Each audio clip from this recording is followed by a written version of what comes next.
Bakunzi bacu twongeye kubasuhuza munsi Ingenzi TV igiye kubagezaho amakuru yo mu nzego zibanze. Turabibutsa yuko niba ufite ibyo ushaka kumenyekanisha watugana tukagufasha bikamenyekana, haba ku Ingenzi TV, ingenzi.com na ingenzi.rwa.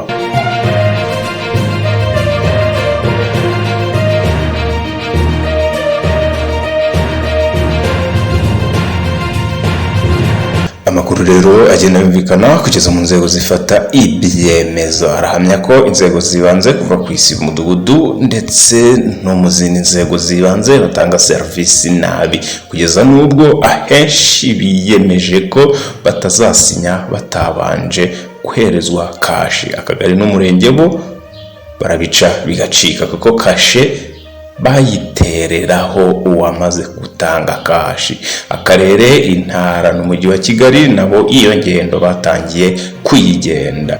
Imvugo zihora zitambutswa n'abayobozi basaba abo mu nzego zibanze gufata neza abaturage, ariko bikanga bikaba iby'ubusa. Abasesengura basanga kuziha abifashije byo barabigize ihame, umuturage usanzwe we akabihomberamo akarenganira kakava.